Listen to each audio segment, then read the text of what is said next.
Voz Andina Internacional abre el espacio. Rompe el muro.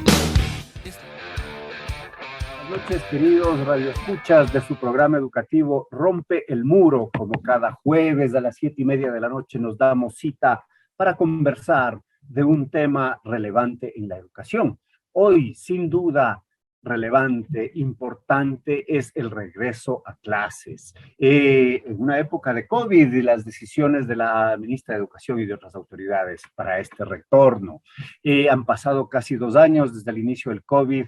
Se han generado cambios drásticos en todos los frentes, en la salud, en la economía, en la educación. La pandemia provocó millones de muertos, pero también llegaron las vacunas para paliar este fenómeno, este virus. Nuevas variantes se han dado, se han incrementado los contagios y ese es un panorama que no tiene como visos de solución. Sin embargo, las autoridades han dispuesto que no se hagan eventos públicos y otras han dispuesto que se retorne a clases, en especial en la educación primaria y secundaria. ¿Regresar a la presencialidad es acertado o no? ¿Los cambios de semáforo, las decisiones del COE son acertados o no? Estas son entre otras preguntas cuyas respuestas conoceremos desde dos médicas que trabajan en dos frentes distintos, pero sin duda vinculados al tema de la pandemia, en la salud ocupacional y en la atención hospitalaria. Ellas son María Eugenia Troya, médico cirujano general graduada en la Universidad Central del Ecuador, tiene una maestría en seguridad y salud por la Politécnica Nacional, tiene experiencia como médico ocupacional en Casabaca y en la Universidad Andina Simón Bolívar.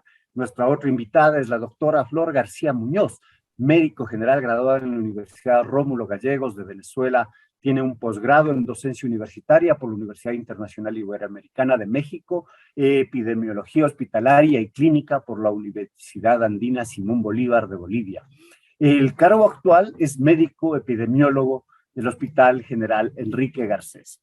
Damos la bienvenida a estas dos profesionales de la salud, a estas dos queridas amigas, y pues comenzamos con este diálogo. Doctora Flor García, ¿cómo evaluarías los 2 años del COVID? ¿Se termina, se debilita, continúa? ¿Cómo vienen las perspectivas siguientes? Gracias por estar esta noche con nosotros. Adelante. Bueno, muchas gracias igualmente por la invitación y igualmente muy buenas noches para todos los que están escuchando este programa. Pues sí, la pregunta realmente es un poco difícil de responder, puesto que si vemos la noticia es información que se nos da de manera desesperanzadora igualmente por una información mediática sobre cómo los medios de comunicación informan sobre el Omicron, informan cómo están las altas tasas de virulencia, pero al mismo tiempo tampoco no informan sobre cómo se encuentran los hospitales, que obviamente no es como el primer momento que ocurrió la pandemia. Un poco cómo evaluaría los 2 años, primero desde lo que es desde el sector hospitalario, o sea, el público y privado. Vemos que el COVID lo que más representó fue una carga hospitalaria inmensa que generó el agotamiento a todo el personal de salud que laboraba, ya sea administrativo o operativo, no tan solo el operativo, porque hay toma de decisiones que tiene que ver con el otro tipo de profesionales que también trabajan. Y esto, pues, por lo menos hubieron como unos 3 meses de reposo que se fue manifestando de manera mundial, que fueron cuando drásticamente bajaron las tasas y que como tal, pues, se debía a la vacuna que se estaba dando a toda la población. Entonces, ¿se terminaría o no? Eso lo vamos a ir viendo realmente con el tiempo. A los 8 primeros meses, y cuando recién empezó en el primer año de la pandemia, cuando fue más o menos por noviembre del 2020, la OMS hablaba sobre que es difícil poder decir que esta pandemia se iba a transformar en una situación endémica. Y luego, 8 meses después, es decir, al siguiente noviembre del 2021, también volvieron a repensar esto, si era ya tiempo de pensar que la COVID se iba a transformar en una situación endémica, y hubieron nuevamente la respuesta que no, que todavía estábamos largos para poder decidir eso. Y obviamente su situación es en el mismo concepto de lo que significa una enfermedad endémica. Si nosotros, para tener una idea de qué es una enfermedad endémica, tenemos que pensar primero que una enfermedad endémica, para ubicarla rápidamente, es como cuando, por ejemplo, decimos vamos a Brasil y se nos pide el carnet de fiebre amarilla. O cuando vamos a las partes amazónicas y se nos pide igualmente ser vacunados para ciertas enfermedades. Entonces, estas enfermedades, ¿por qué le dicen específicamente para estos lugares que tienen una enfermedad, por ejemplo, malaria, nos pide tener profilaxis, vacuna y todo? Porque ahí sí es una enfermedad endémica. Es decir, en un mismo país podemos encontrar un territorio donde si usted se encuentra, se va para allá, puede ser, con qué se llama, adquirir la enfermedad. A eso hablamos cuando es endemia. No podemos hablar de eso sobre el COVID, porque primero podemos decir que ya hubo un COVID tradicional como tal, pero sin embargo, cada vez que muta, hay las nuevas variantes, son las nuevas variantes las que comienzan a estar decidiendo, van poniendo sobre la marcha qué ocurre y que si es o no alta transmisibilidad y cómo se comportan los hospitales. Entonces, a los 2 años, al mismo tiempo que nosotros podemos decir si se termina, se debilita o continúa, tiene que ver también con estas variantes que van mutando y cómo se van ocultando. Entonces, para la variante, lo más importante es saber si representa una variante de alta transmisibilidad o de interés, de bajo monitoreo o de preocupación. Por ejemplo, si hablamos del COVID por la variante Omicron, decimos que de preocupación porque se le escapa a los medios de laboratorio para poderle identificar si el SARS-CoV-2, porque hay alta transmisibilidad y obviamente aumenta la ausencia laboral en muchos lugares donde hay mucha población que trabaja, por ejemplo, en fábricas, empresas donde diríamos, por ejemplo, personal de salud. Con la Omicron fueron los principales que salieron en los periódicos diciendo que se generaban los brotes. Si ustedes revisan en España, cuando recién empezó, los más afectados era que se empezaban a contar los brotes de COVID por Omicron en UCI, en así. Y igualmente en los lugares donde hay mucha aglomeración de gente. Entonces, eso por una parte. Yo creo que en los 2 años igualmente también tiene que ver con que todos los ministerios de salud, por más que se le haya criticado cómo manejaron el COVID, creo que ninguno tiene un sistema de salud muy bueno como para afrontar todo, incluso hasta lo que lo que no existía. Sin embargo, creo que todos hicieron para dar lo mismo, claro, exceptuando las situaciones mismas que ya sabemos por televisión, que si hubo mal manejo de recursos, así. Pero sin embargo, todos tuvieron un plan de contingencia para dar respuesta a a la pandemia que ya nos lleva más de 2 añitos, como tal, a 2 añitos. Esto. Entonces, en función de las variantes que vamos a saber si vamos a ir disminuyendo o si se debilita. Pero en el caso de terminar, todavía no podemos decir. Y lo otro también sería pues simplemente que ya, como le explicaría esta parte, ¿cuándo nos volveremos a que esta pandemia se transforme?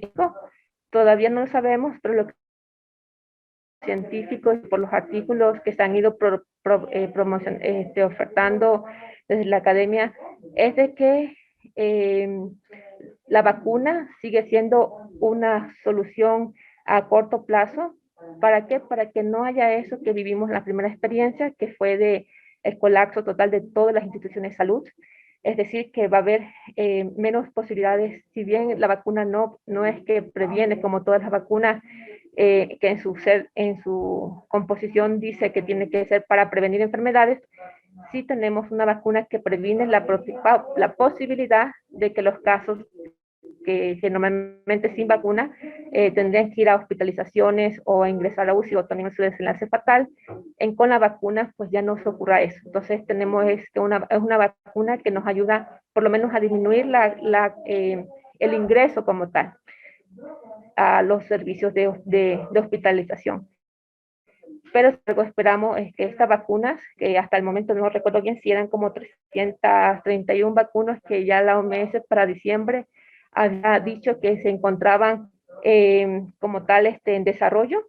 De estas 331 vacunas, no todas han sido aprobadas y como tal solamente 10 a nivel mundial son aprobadas, pero sin embargo ahorita lo que es la tendencia es que se busque una vacuna o se desarrollen nuevas vacunas que permitan su razón de ser de las vacunas, es decir, prevenir la enfermedad, así como todas las enfermedades que dentro de nuestro esquema de vacunación, normalmente en los primeros 5 años de la infancia, pues han prevenido, por ejemplo, sarampión, difteria, rubiola, todo esto. Así. Entonces, igualmente con esta misma pregunta es informar pues que a pesar de que hay mucha reticencia vacunal, yo porque hago énfasis en este tema de la vacuna, porque si medimos los 2 años tiene que ver un antes y un después de la vacunación. Y desde ahí se caracteriza todo. ¿Podemos mejorar la vacuna? Sí. Esperemos tanto los fabricantes y la parte científica que haga esta parte, pero sin embargo, es importante saber que una sale comercialización en pleno ensayo de fase 1, fase 2, sino cuando da sus fases y en fase 4 ya sale para su comercialización como más vacunas. Muchas gracias, Flor. Importantes apreciaciones para dar este contexto entre los diversos temas de importancia que manifiesta la doctora Flor García. Tenemos el hecho de las vacunas y la importancia de hacerlo, pues básicamente para no morir o para no terminar en unidades de cuidados intensivos. Pero también menciona, Flor, algo que lo podríamos relacionar con la pregunta para nuestra querida doctora María Eugenia Troya.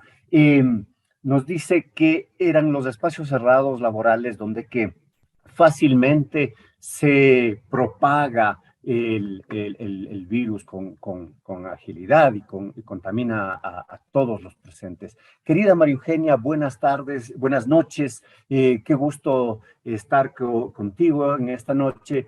¿Qué condiciones mínimas deben verse en cualquier institución para que se pueda tener un trabajo presencial? Y por analogía, ¿qué condiciones son las que no permiten que se dé trabajo presencial y que se recomiendan que se den en la virtualidad o en la distancia? Muchas gracias por estar con nosotros. Muchas gracias, Alexis, la invitación, te agradezco y también muchos saludos a la distancia a toda tu radioaudiencia.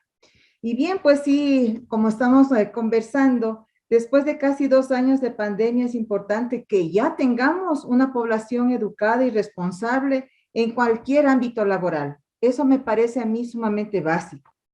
El riesgo biológico por virus en todos los puestos de trabajo obviamente va a existir, sea en mayor o en menor grado.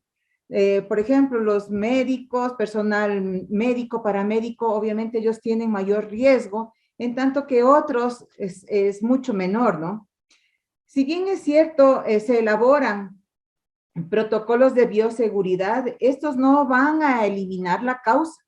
Esto yo quiero que tal vez la gente pueda entender de que cualquier protocolo de bioseguridad no va a eliminar la causa, no vamos a eliminar el COVID, hablándolo así. Pero sí lo que se trata es de mitigar las probabilidades de contagio y las consecuencias que llevan con ello, pues, ¿no?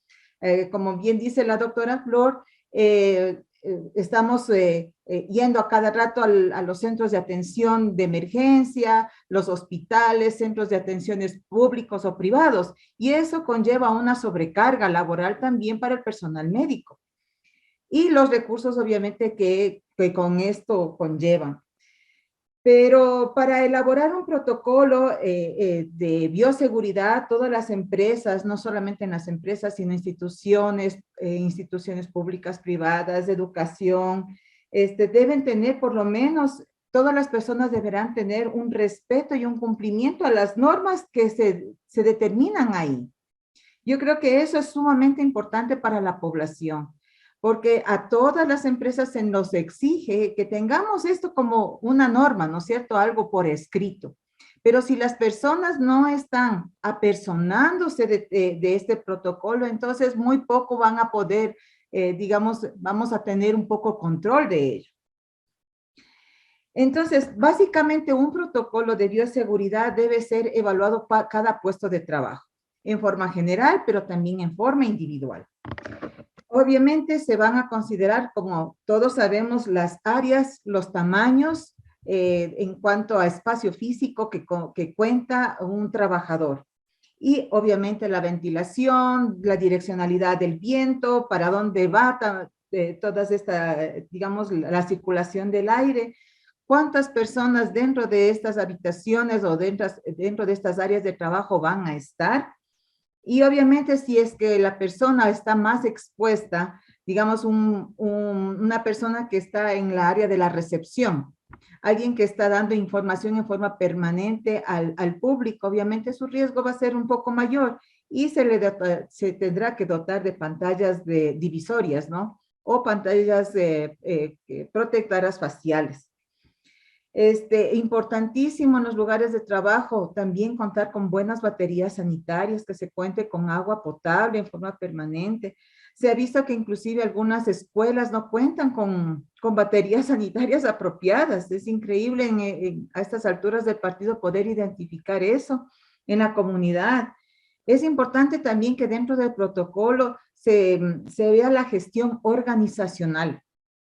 A veces no la tomamos en cuenta, pero esta gestión organizacional es muy importante porque tenemos que tener una persona que pueda identificar digamos, o señalar áreas comunales para los trabajadores, por ejemplo.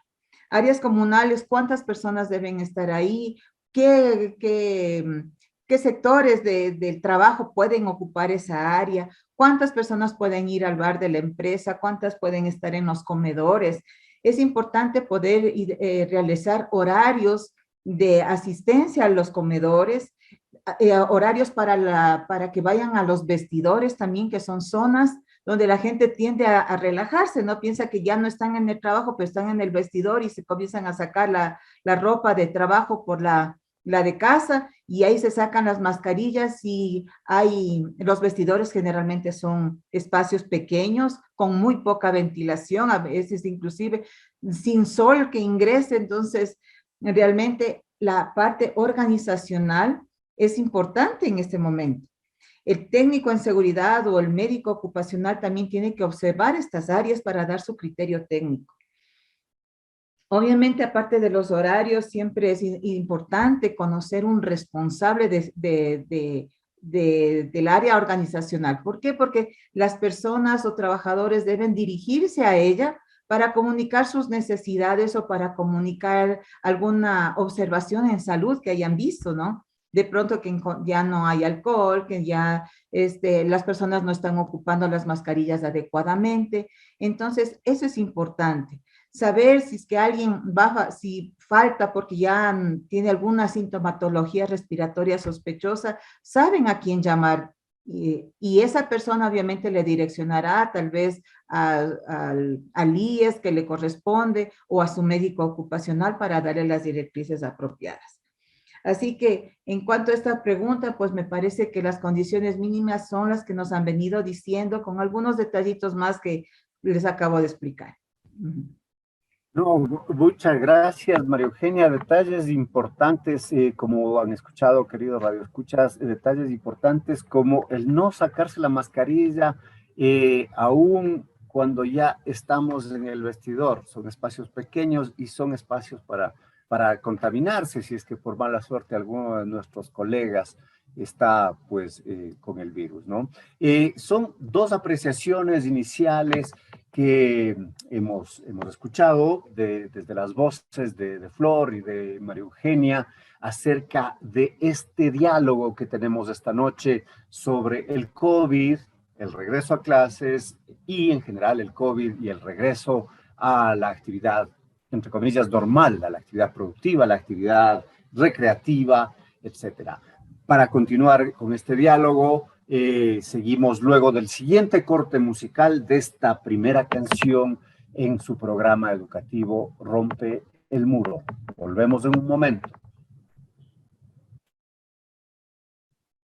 Estamos de vuelta esta noche en Rompe el Muro, el programa educativo de Radio Voz Andina Internacional, conversando sobre el COVID y el regreso a clases, las actividades productivas en el entorno del segundo año de pandemia. Y para ello, pues, estamos en el segundo año y las condiciones de salud y las condiciones hospitalarias han variado. Sin embargo, desde la voz de un actor esencial como es la doctora Flor García, que está día a día en un hospital en el área de epidemiología, quisiéramos saber, ¿están ahora sí los hospitales preparados? ¿Su personal está preparado para enfrentar la pandemia ahora que ha habido vacunación, ahora que se dice que el Omicron es una variante más benigna?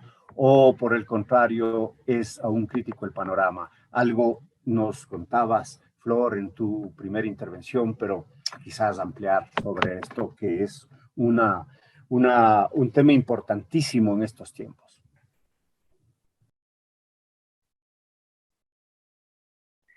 Sí, realmente cuando decimos que los hospitales están preparados en este momento, a diferencia de cuando recién empezó, obviamente que en este momento estamos más preparados, al igual que el manejo del COVID no es igual a como se hacía cuando teníamos los 3 primeros meses de la pandemia, ni cómo era a los 6 meses, ni cuando era a los 9 meses. De igual manera, como fue cambiando el manejo del COVID, o sea, el paciente, de qué tratamiento darle, de cómo manejarlo clínicamente, de esa misma manera también ha ido cambiando a nivel de los hospitales para poder dar respuesta a esta situación de como hospitales o como instituciones que representan el tema de salud a nivel de la población. Entonces, para decir que están preparados, sí están preparados. Quizás yo creo que a nivel nacional como hospitales, muchos tienen la necesidad de ser repotencializados, otros necesitan incrementar su talento humano, pero creo que ya sea público o privado, todos tienen un plan de contingencia, que era lo que no teníamos al principio. Al principio se supone que mundialmente nadie tenía ni una experiencia, ni tampoco un plan de contingencia para algo que nunca sabía que iba a ocurrir. Como decía un profesor mío, decía, la experiencia es algo que no nos sirve para nada, porque cuando no la tenemos, la necesitamos. Pero cuando ya la tenemos, ya no, porque cuando ya la necesitamos es para otra cosa de la que no tenemos experiencia. Entonces decíamos, tenemos experiencia en base a a la epidemia de influenza. Sí, pero la influenza no era COVID. Y así es como se van marcando. Podemos decir, vamos a hacer el mismo plan de contingencia, que quizás muchos fueron los que aplicaron para poder saber que teníamos que tener un triaje respiratorio, que qué personal iba a manejar el paciente, cómo se iba a hacer. Sí, pero al mismo tiempo tuvieron que ser adaptados a un contexto de COVID, y el COVID no era influenza ni no va a serlo nunca tampoco, aunque también sea una enfermedad respiratoria. Entonces, en esta parte sí hay mejor preparación. Todos los hospitales públicos y privados tienen su plan de contingencia. Eh, Obviamente, este plan también abarca lo que es la estructura, es decir, tener la disponibilidad de camas y UCI, que al principio no se tenía de la misma manera como ahora se tiene, y todos van a ir enmarcados pues a fases. Actualmente, por ejemplo, si hablamos del Ministerio de Salud Pública, tiene fases. Por eso, si ustedes, como los radios, lo que están escuchando el programa, quizás le haya tocado ir con un familiar a un hospital X y le digan, no, aquí no es, tiene sintomatología respiratoria, vaya para el Pablo Arturo Suárez o vaya para el hospital Docente Calderón. Pero porque no es que le quieran restringir la atención, sino porque simplemente dentro de su organización como hospitales y las fases, entonces sabemos que en la primera fase, esos son los hospitales designados para cubrir todo lo que es atención para pacientes COVID. Y ahí van abriéndose nuevas fases de acuerdo a la necesidad y la población que vaya necesitando el requerimiento de UCI o de camas. Como no hemos llegado a un colapso, entonces podemos decir que esta experiencia previa que no teníamos se tiene ahora. Sin embargo, va a ir al son de lo que vaya ocurriendo y se va a ir adaptando a las situaciones. Eh, con esta parte, pues sabemos muy bien que el personal, luego de la vacunación, vamos a tener mayor necesidad de vigilar a que los que van a ser ingresados o requerimientos de UCI son pacientes no vacunados. Siempre van 70-30. El 70% de la gente posiblemente será la que o ser hospitalizado o requerimientos de UCI, pero también a la par van a haber pacientes que van a necesitar también un ingreso a UCI o una hospitalización. ¿Por qué? Porque hay una cosa que no se puede predecir. La vacuna fue hecha de una manera generalizada para toda la población, pero cada uno es un ser individual que tiene a su vez una una enfermedad o miles de enfermedades, diabetes, hipertensión, hipotiroidismo, obesidad. Entonces, basándose en todo este tipo de comorbilidades que ya tiene de base, la vacuna, por más que sea estandarizada para darle la protección a toda la población, siempre se va a comportar de acuerdo a unos mejor y a otros no, porque tiene esta particularidad de las enfermedades de base. Eso. Entonces, el personal creo que a nivel de como una necesidad siempre va a estar actualizado. El problema es que en COVID cada día lo que usted leyó hoy, ya mañana es inservible y así se produce tanta información que se toca, si usted no está permanentemente actualizándose, por ejemplo, nosotros cuando empezamos en diciembre con el Omicron, leíamos, tomábamos decisiones para saber cuánto tiempo iba a ser el aislamiento y quedábamos que los lineamientos seguían siendo los 14 días. Luego el CDC, el Centro de Control y Prevención de Infecciones de Estados Unidos, marca una situación en la que dice que para el Omicron, el personal, las personas que se encuentran vacunadas requieren solamente 5 días de aislamiento y nada más. Entonces uno dice, wow, si esa es la respuesta de un grupo de expertos, pues nos hemos quedado atrás. Al día siguiente veíamos que en otros países mostraban otra evidencia. Entonces, al no tener una cosa sólida de que todos estén hablando el mismo lenguaje en cuestión de aislamiento y todo esto, sabemos muy bien que el COVID se comporta a medida que vayan estudiando y cosas nuevas van apareciendo cada día. Entonces, uno, si no se leyó hoy lo último, entonces ya quedó obsoleto lo que sabía hace 3 meses. Eso con el tema. Entonces, el personal médico creo que también se encuentra preparado, ya sea igualmente privado o público, porque le toca saber lo último en cuestión de los artículos y la evidencia científica para la mejor forma de tratar al paciente a nivel de médico, como atención médica. Y el hospital, pues como les decía, tiene ya sus planes de contingencia, sea público o privado, para saber cómo va a dar resolución. Es decir, si en la primera le quedó corto la hospitalización, va a saber si es que necesitaba aumentar infraestructura, va a saber si necesita más infraestructura para UCI o para hospitalización. Y todo va a depender también, ahí la única diferencia es que en el privado se maneja un recurso diferente que en el público, y ahí es la única situación donde se media es los recursos donde se han asignado y qué parte presupuestaria y en qué tiempo y en qué condiciones. Entonces, eso, y con la variante Omicron, sí, es una variante benigna. Al principio decíamos, bueno, leíamos igualmente por CDC y los protocolos internacionales, que era una variante que iba a generar un tipo como en los pacientes vacunados, como que si fuese simplemente una simple gripe. Sin embargo, también recordamos el primer momento del COVID, en donde se decía que era una simple gripe. Y eso bajó la guardia de todos los ministerios a nivel mundial y después los vimos que envueltos de que no, que la tasa de letalidad era alta y que la gravedad era posible de ingresos para hospitalización o UCI. Entonces, decir que esta es benigna, no, pero inofensiva tampoco. Decir que hay que verle como hasta el momento se ha encontrado de que no ha tenido por las curvas epidemiológicas de alta transmisibilidad, pero de poca letalidad, de pocos ingresos hospitalarios, de poco necesidad de UCI, podemos decir que apaleó un poco la sintomatología que posiblemente hubiese sido más grave con el tema de los vacunados. Por ese mismo hecho, vemos y repetimos que la gente no vacunada sigue siendo el 70% o 80% de la población que va a necesitar siempre ser hospitalizada, a diferencia de los que son vacunados. Pero sin embargo, tomarla a la ligera Omicron, simplemente porque decimos que gana malestar y cefalea, quizá a uno sí le vaya así, pero lo que sí hay que cuidarse, vacunarse si es que no se encuentran todavía vacunados.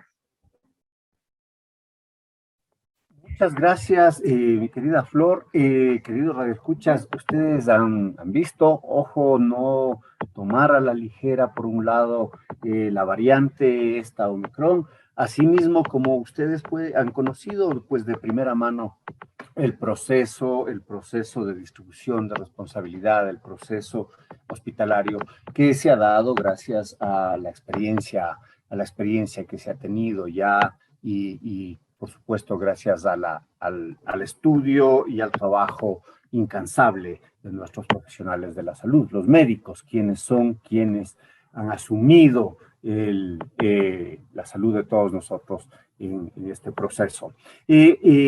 Vamos un poco dentro de esto del Omicron, la variante benigna o no, de la simple gripe, esa palabra simple gripe que ha sido usada por algunos sectores, a conversar con María Eugenia desde su óptica de seguridad y salud, algunos aspectos que se dan. El comité, el COE, pues dice, no hay público en el fútbol. El día de mañana hay Brasil-Ecuador, pero no hay público, en tanto que el sector del fútbol y los hinchas dicen, no, en otras realidades hay 100% en Argentina, 50% en Brasil. ¿Por qué no aquí sí? El presidente Lasso ha invitado al COE a que deje un aforo del 50%. Los empresarios dicen, es solo una gripe, dejen trabajar, que vayan los obreros de mi empresa a trabajar porque necesitamos hacerlo. Y los alcaldes, estábamos hace pocos días en Quito en el semáforo rojo, ahora dijo que estamos en naranja y otros bajan ya directo al amarillo con una discrecionalidad pero inmediata o inaudita. ¿Qué sería lo adecuado en este tiempo y en este espacio desde tu experticia en seguridad y salud, mi querida María Eugenia? Bueno, sí, pues Alexis, como tú bien habías mencionado, todo depende de las situaciones económicas que se estén manejando. Como nosotros podemos ver, a veces, bueno, no hace falta más que dos dedos de frente para poder ver que para tomar las decisiones de salud se mueven muchas otras situaciones, ¿no? Muchas fuerzas poderosas como son las fuerzas políticas, las económicas, antes que sobre lo técnico. Y es lamentable realmente porque no solamente estas decisiones son así aquí en nuestro querido Ecuador, sino también a nivel mundial. Por eso es que yo, pensando en esta pregunta que tú me haces, yo no podría decir que cuál sería lo mejor, lo adecuado, digamos, para estas situaciones. Más bien yo pensando en esto, consideraría que la palabra sería, ¿qué sería lo más aplicable y oportuno en el tiempo epidemiológico que estamos actualmente? Que estamos viviendo. Como bien dice la doctora Flor, ciertamente lo que estábamos viviendo hace 3 meses no es lo mismo que estamos viviendo actualmente. Y peor aún cuando comenzó la pandemia y así podemos estar en esta situación. Por eso yo sí considero que para decir se puede venir a la presencialidad o eventos donde tiene que llegar la gente, tenemos que escuchar a los expertos, tenemos que escuchar a nuestros epidemiólogos. Ellos están ahí conociendo la estadística, el estudio, están viendo el comportamiento viral que está en nuestra población y ellos pueden decir, sí, podríamos 30%, un 50%, definitivamente no, porque podemos entender que estadísticamente o numéricamente podemos decir es el 50% con las medidas de seguridad. Pero si nos ponemos a pensar, por ejemplo, en un evento deportivo, como esto que se nos viene el día de mañana, digamos el día jueves, que es lo del fútbol, la gente no va a estar siempre con la mascarilla, pues, ¿no es cierto? Yo digo, la gente si es que dicen, bueno, van a entrar 50%, de ese 50%, ¿cuántas personas van a utilizar su mascarilla? ¿Qué porcentaje de esas personas van a tener el distanciamiento? ¿Cuántas de esas personas llegarían con una PCR o una prueba de antígeno negativa? Porque ciertamente en otros países tienen aforos completos, pero ¿qué pasa? Están haciéndose pruebas antes de ingresar, ¿no? Hay un tamizaje y eso no tenemos aquí. Entonces son varias condiciones, son varios eventos que con otras realidades que nosotros deberíamos ponernos a pensar como población. Bueno, es en cuanto a los eventos, pero yo creo que sí debemos toda la población actuar con criterio y responsabilidad. con el fin de buscar el bienestar común. Ahora, si es que nosotros pensamos que ya los empresarios, obviamente los empresarios necesitan que su gente vaya a trabajar. Pero si dicen, no, minimizan el hecho, es una gripe, doctora, ya no le dé tantos días de aislamiento, podemos regresar en 3 días, en 5 días. Pero nuestra realidad no es así. Hemos visto que por lo menos los 7 días después de identificado el virus en una prueba PCR o por antígeno, nosotros deberíamos mantenernos con ese lineamiento, con el fin de evitar enfermar a personas dentro de la empresa.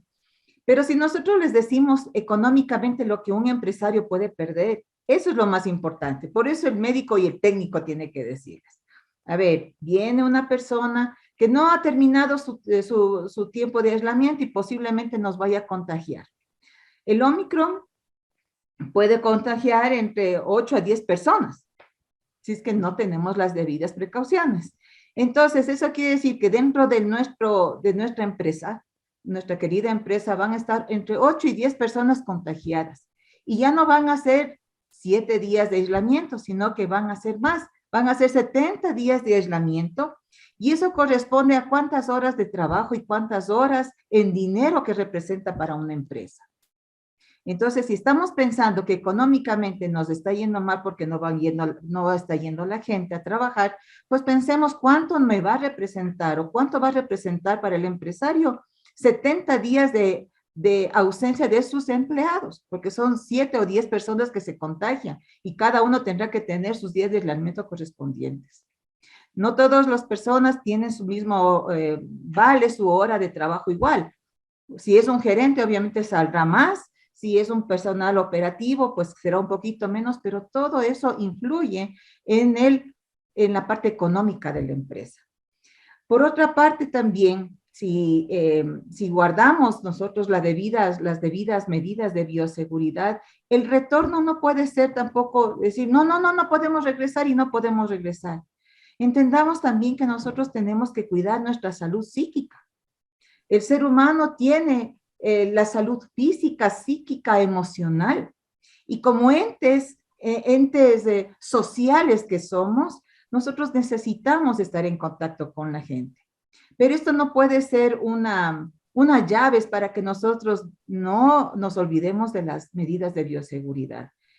Por tanto, yo sí considero que regresando a la presencialidad, guardando las medidas de bioseguridad, teniendo controles.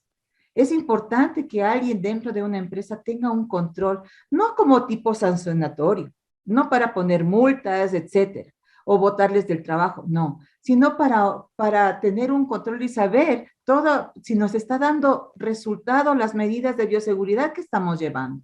Será de reforzar, será de capacitar más, será de hacer un taller, no sé, alguna cosa de tal manera que nosotros podamos concienciar más lo que estamos haciendo. La forma de protegerme yo y proteger a los demás. Sin embargo, hay algo que también sí me gustaría recalcar aquí.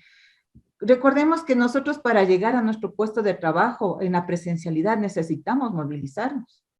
Y durante la movilización, ahí ya depende solo de mí.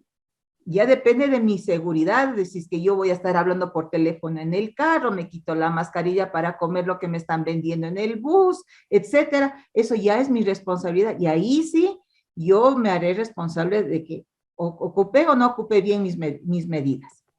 Otra cosa que es importante también recordar, que hay un lugar donde estamos todo el tiempo y no usamos mascarilla. Ese lugar se llama nuestra casa. Es en nuestro hogar. Vienen los niños, tal vez los niños, bueno, son un poquito más disciplinados en muchos casos que los adultos, pero los adultos salimos a trabajar y regresamos a casa y nos sacamos la mascarilla porque obviamente es nuestro núcleo, donde está nuestra familia. Pero ¿qué tal si nosotros estamos contagiados y venimos contagiados y contagiamos en la casa? Entonces son varios factores que sí deberíamos considerarlo para pensar en que vaya a la presencialidad o me mantenga en la parte virtual. De todas maneras, algún momento puedo yo tener un riesgo pequeño, moderado o alto. Eso es mi Alexis. Muchas gracias, María Eugenia. Tenemos pues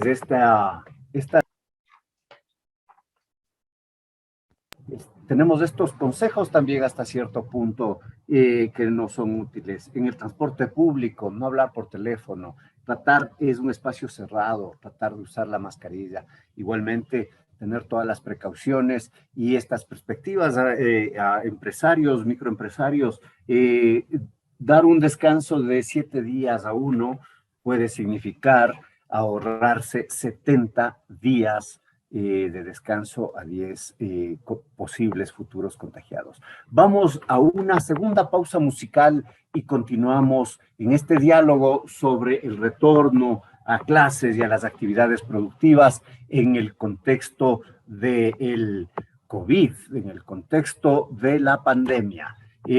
Volvemos en un momento.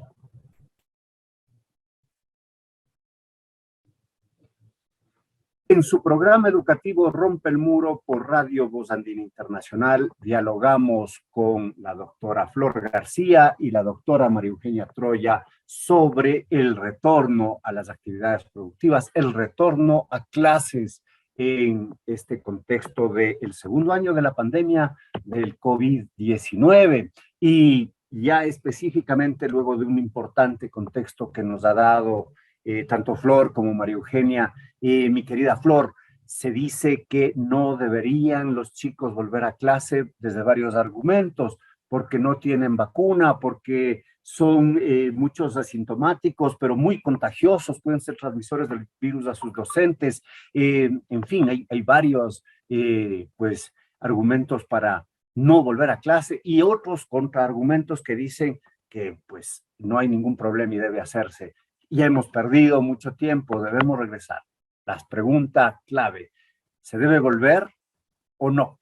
¿O cuándo se debería volver? Bueno, voy a empezar un poquito igualmente haciendo énfasis con el tema de la vacunación, puesto que los niños representan una población muy frágil en cuestión de que si no se considera bien que la vacuna le garantice lo que en este caso está ofertándose, que es con seguridad y la eficacia como tal para prevenir o disminuir los casos, pero al mismo tiempo también la seguridad de que a esta población con la cual no se hizo los primeros ensayos, cuando recién se realizó ¿cómo se llama? La producción de estas vacunas, es muy delicado decir, bueno, la gente, ¿por qué no vacunaron primero a los niños y después a todas las personas? No, tenía que ser de la manera como se presentó la producción de la vacuna. Primero, a una población, bueno, los que están en el área de la medicina saben muy bien pues que para que salga una vacuna necesita pasar por 4 fases y esa fase, dependiendo de los científicos, el recurso que le den asignado y obviamente el tiempo y la tecnología para llegar a todo lo que necesitan producirse. Entonces, con el tema de cuando ya se incluye a los niños dentro de lo que es el esquema de vacunación contra la COVID-19, ocurre una vez que la Agencia de Calidad y de Acreditación Internacional, que son los entes reguladores internacionales para que haya seguridad y eficacia a la población a la que actualmente se le va a brindar esta cobertura, cumple con todos los requisitos de manera responsable. Es decir, no que por debajo pagamos tanto y aceptemos la vacuna, no, es un tema de ética, pero sobre todo de seguridad para una población que los padres pues son los más temerosos sobre si lo vacunamos o no lo vacunamos, y entonces dicen, no, mejor esperemos a ver qué pasa con la primera población que se vacunó y después vacunar a los niños. Entonces, con esa parte, primero aclarar eso, que las vacunas una vez que salen a la comercialización es porque han cumplido con sus 4 fases y tienen la acreditación por el órgano regulador de la calidad internacional para este tema de la vacunación y la acreditación. Bueno, en el primer escenario, ya habíamos bueno, es un poquito de repetir que los niños, al igual que los adultos no vacunados, tienen el mismo riesgo de necesidad de UCI y de ser hospitalizados, porque obviamente están en mayor exposición. Al igual que ellos van a necesitar, van a estar expuestos si es que a eso se le agrega otras condiciones de patología pues, que a los niños puedan presentar ya para la edad que tienen. Sin embargo, es es importante saber que una vez que un niño se le dice, bueno, no se va a vacunar porque yo como madre no quiero, porque estoy preocupada, todo este tipo de cosas, se deja una cobertura incompleta. Es decir, estoy vacunando al amiguito, pero no a la otra. Entonces, el amiguito que está vacunado puede presentar la sintomatología porque, como le decíamos, no estamos expuestos a que la vacuna previene el COVID, sino que disminuye los casos. Ahí la diferencia entre prevenir es que yo me vacuné para el sarampión y nunca me dio. Yo me vacuné para la difteria y nunca me dio. Y que los casos que se dan de difteria es porque la gente no cumplió con su esquema de vacunación. Entonces aquí no hablamos de prevenir, sino de disminuir los casos, graves sobre todo. Entonces, esta población, digamos, si los niños de por sí solo lo mandamos a la educación presencial y no son vacunados, corremos un riesgo primero como el que corremos con los adultos. Es decir, si los adultos que con su nivel intelectual, con su responsabilidad de ser adulto, no cumplen con cosas tan básicas como colocarse correctamente la mascarilla y se la ponen debajo de la nariz, debajo de la barbilla, no se lavan las manos, conversan con otras personas, dicen aislamiento y se van, ¿con qué se llama?, a conversar con el amigo. Entonces, si esas cosas ocurren en los adultos que tenemos un poquito más de una responsabilidad, obviamente, en una sociedad, los niños, por sentido común, no van a cumplir estas medidas si se los lleva a la parte educativa esencial de por sí sola. Es decir, no va a haber un corte de la transmisibilidad del COVID si hay alguien como tal con COVID. Es en el escenario de los niños no vacunados que vayan a la educación presencial. Por el otro escenario están los niños que sí se han vacunado. Es decir, recién empezamos hace poco, unos cuantos meses atrás, el tema de la población de niños. Es decir, no se ha terminado, así como en otros países ni siquiera han completado el 40% de la vacunación de los adultos, por lo menos aquí en el país hemos cumplido con por encima del 70% ya de la población vacunada, y ahora con los niños pues es empezar el esquema. Entonces, obviamente van a haber vacunados y no vacunados. Con el caso de los niños vacunados, es decir, que van a estar posiblemente con un ingreso a la educación presencial, y si se exponen a un caso de COVID, la posibilidad de que tengan, ¿cómo que se llama?, la sintomatología, la podrá tener, pero el riesgo de necesitar hospitalización o de UCI va a ser igualmente, como habíamos hablado con los adultos, igualmente menos. Eso. Ahora, ¿qué pasa? Cuando hablamos de la educación, decimos, sí, ya pasamos casi 2 años en la educación virtual. El tema es que la educación virtual llegó para quedarse, pero a quienes sí les favorece y a quienes no, es justamente a los niños. Si hablamos de nosotros como educación superior o educación continua, nos favorece muchísimo la educación vía virtual. Nos ahorra el tiempo que tenemos que trasladarnos a un lugar, nos ahorra los recursos que tenemos que, o sea, muchas cosas, pero para los niños no. Entonces, ¿qué pasa con los niños? Que la educación virtual no le va a estimular la parte psicomotora y de relaciones sociales que la tiene que adquirir a esa edad y de esa manera. A diferencia de cuando ya uno ya pasó el colegio o está ya en su fase de educación superior, y entonces como tal simplemente va a necesitar pues que simplemente esta parte se quede inconclusa. Los niños se debería sí volver a la clase presencial, sí, pero ¿de qué manera? Como hicimos con los adultos en la pandemia, es decir, personal vacunado, personal que regresa a su trabajo. Y aparte de eso, tener así como hemos hablado de los hospitales que tienen su plan de contingencia para atender pacientes, los colegios, las instituciones educativas, sean públicas y privadas, tienen que tener su plan de contingencia para saber cómo va a resolver el problema de los niños para que no se contagien entre ellos. Primero, porque no va a haber toda la población vacunada, pero no podemos excluirlos tampoco. Y el segundo es porque eso va a necesitar mejorar la estructura, que sobre todo ya sabemos cómo es la estructura pública, aumentar ¿cómo que se llama?, la población de docentes para que disminuyan los aforos hablando de la educación pública, por ejemplo, si en los colegios son de 50 niños, 50 adolescentes, disminuirlo a 10 por lo menos, y eso va a generar aumento de personal docente, la estructura como tal también arreglarles para acondicionar, y luego ver los recesos. Y si hablamos a nivel más pequeño como el pre-kinder, kinder, primaria, es la misma situación. Vamos a tener que ir a la par de cómo vamos vacunando a los niños, porque no vamos a completar la vacunación de los niños en una semana. Pero sí es importante, pero sí es importante regresar a la educación presencial con los niños vacunados, pero con un plan de contingencias para los no vacunados y también actualizar todas las situaciones que son pertinentes. Que obviamente en la parte privada tienen sus recursos y diseños ya. Es vergonzoso decir, pero tienen diseños. En cambio, por ellos han podido regresar paulatinamente de mejor manera y con menos problemas. La parte pública requiere inyectarle dinero como presupuesto y que ni antes de la pandemia lo había, y esperemos pues que a ver con esta pandemia pues se repiense toda esa parte. Muchas gracias, Flor. Es un análisis multifactorial, llamaríamos, varios factores, las perspectivas y una conclusión. De la misma manera, mi querida María Eugenia, desde tu experticia, desde la seguridad y desde la salud ocupacional, ¿es recomendable retornar a las clases presenciales, en especial para primarios y secundarios? Sí, bueno, sí, gracias a la introducción que justamente la doctora Flor nos ha explicado. Realmente dentro de la seguridad y salud, evaluando el puesto de trabajo del personal docente, digámoslo así, ellos tienen un nivel de riesgo moderado. Al igual que nos indicaba la doctora Flor, el personal docente se encuentra vacunado y ya prácticamente han cumplido con la tercera dosis. Y de una u otra forma ellos ya se encuentran mejor protegidos.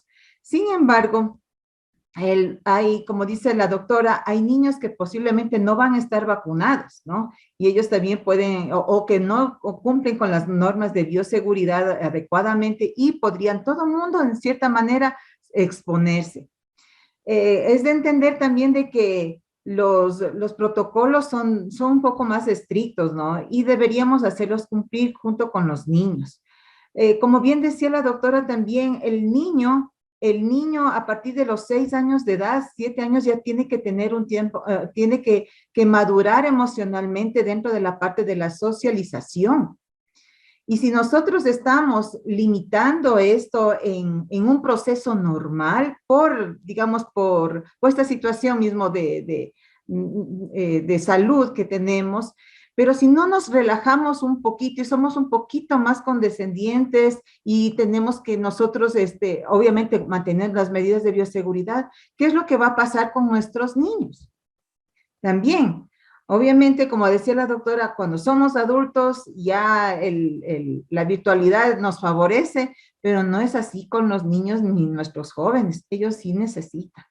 Sin embargo, yo creo que el educar, sensibilizar, socializar con nuestros jovencitos y nuestros niños, porque como hemos escuchado, este virus no es que va a acabarse de aquí a 6 meses, de aquí a 8 meses, porque posiblemente va a aparecer una nueva cepa y nuevamente tengamos que continuar con estas medidas de bioseguridad, tal vez reforzar mucho más, qué sé yo. Pero nosotros debemos enfocar a los niños que de esto va a ser para mucho más largo tiempo, que depende de ellos también ya protegerse. En cuanto a las medidas de bioseguridad, como les había indicado anteriormente, están basados según la probabilidad de que una persona se contagie y de las consecuencias graves o no graves a consecuencia de haber contraído el virus. Dicho esto, como saben, los protocolos que se realizan en cada institución educativa deben reforzar lo que ya hemos aprendido, nada más. Más el uso de las mascarillas, como ustedes saben, el distanciamiento, nos ponen a nosotros como población como en un reto permanente, en una obligación permanente. Y creo que el regreso a clases de una manera muy responsable sí beneficiaría a nuestros niños y adolescentes. Yo creo que el Ministerio de Educación debe estar siempre vigilante de que se cumpla como yo les decía, no sancionatorio, pero sí de una manera de que sepan de que hay alguien que está atrás de la salud de la población. Muchas gracias, querida María Eugenia, querida Flor. También hemos llegado al final de este diálogo en esta noche sobre el COVID y el retorno a clases, el COVID y el retorno a las actividades, entre comillas, normales. Un agradecimiento muy fuerte a la doctora Flor García Muñoz y a la doctora María Eugenia Troya por haber participado esta noche con nosotros. Un agradecimiento también a Karina Torres, que cada vez está apoyándonos en la producción de este programa. Soy Alexis Oviedo. Les invito al siguiente jueves a las 7:30 de la noche por Radio Voz Andina Internacional a sintonizarse y a escuchar otro diálogo sobre educación en su programa Rompe el Muro. Les cuídense, reitero lo que nuestras dos doctoras han dicho, usen las mascarillas, cumplan con los protocolos de seguridad, cuídense, nos queremos sanos. Salud y alegría, un abrazo para todos, buenas noches.